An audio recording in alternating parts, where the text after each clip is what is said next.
एमएसटीसीडी और JEE mains के results आ चुके हैं और एडमिशन प्रोसेस जो है कैब प्रोसेस शुरू होने वाला इंजीनियरिंग फार्मेसी एग्रीकल्चर के लिए। कुछ डॉक्यूमेंट्स है जो आपको रेडी रखने चाहिए।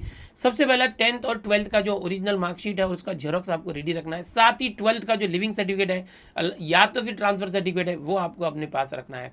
आधार कार्ड हमेशा लगने वाला है आपको ओरिजिनल, और उसका जेरोक्स अपने साथ रखिए।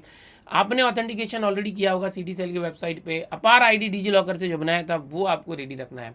इसके साथ जो सबसे इंपॉर्टेंट है वो है आपका domicile certificate. Domicile certificate Maharashtra में पिछले 15 साल से आप रहते हैं, इसका प्रूफ होता है, और ये आपको रखना है ताकि 85% सीट जो है उस पर आप एडमिशन पा सकें।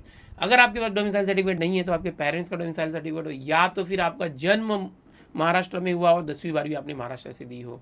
इसके बाद बात करेंगे स्कोर कार्ड। आपके 2 अटैम्प्ट थे सीईटी के, अगर आपने दोनों अटैम्प्ट दिया तो जो बेस्ट अटैम्प्ट था जिसमें ज़्यादा परसेंटाइल है वो स्कोर कार्ड एमएसटीसीडी का आपको अपने पास रखना है। साथ ही अगर आपने जेई मेंस भी दिया है उसमें भी कुछ परसेंटाइल है तो वो डेटा भी आप यूज़ कर सकते हैं, ऑप्शनल है। इसके बाद बात करेंगे कास्ट सर्टिफिकेट। कास्ट सर्टिफिकेट बहुत इंपॉर्टेंट होता है। अगर आपका कास्ट है तो कास्ट सर्टिफिकेट के साथ साथ आपकी कास्ट वैलिडिटी सर्टिफिकेट होनी चाहिए। इसके साथ ही एक non creamy layer. Non creamy layer मतलब कि आपकी फैमिली की इनकम 8 लाख से कम है। कुछ बच्चे अगर स्कॉलरशिप चाहते हैं, स्कॉलरशिप लेने के लिए आपका TFWS स्कीम होता है, ट्यूशन फीवर स्कीम, या गर्ल्स का फ्री एजुकेशन होता है, या कुछ कास्ट सर्टिफिकेट वालों को फीस आदि होती है। ऐसे में वही फैमिली इनकम 8 लाख से कम होनी चाहिए, उसका इनकम प्रूफ होना चाहिए, या तो EWS सर्टिफिकेट होना चाहिए। इसके साथ ही बात करूंगा कि अगर कोई बच्चा गैप लेके रखा हुआ है, ड्रॉपर है, तो उसने जितने साल का गैप लिया, 1 या 2 साल का, उसे वकील के पास जाके एक एफिडेविट बनाना होता है जस्ट कि मैंने 1 साल का गैप लिया फॉर दिस रीजन।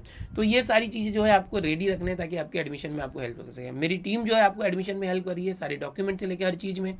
आपको हमने फ्री काउंसलिंग भी प्रोवाइड किया दिनेश सर ऐप पर। अगर आपको अभी तक नहीं मिला है तो आप जो है डॉक्यूमेंट करके मुझे कमेंट कीजिए कमेंट सेक्शन में डॉक्यूमेंट, जिससे आप फ्री काउंसलिंग हमारा जो है ज्वाइन कर पाएंगे, और हमारी टीम आपको गाइड करती रहेगी। बहुत सारी चीज़ हमने उसमें बताई और बताते जा रहे हैं, आपके एडमिशन को स्मूथ बना देंगे। ज्वाइन कीजिए फ्री काउंसलिंग।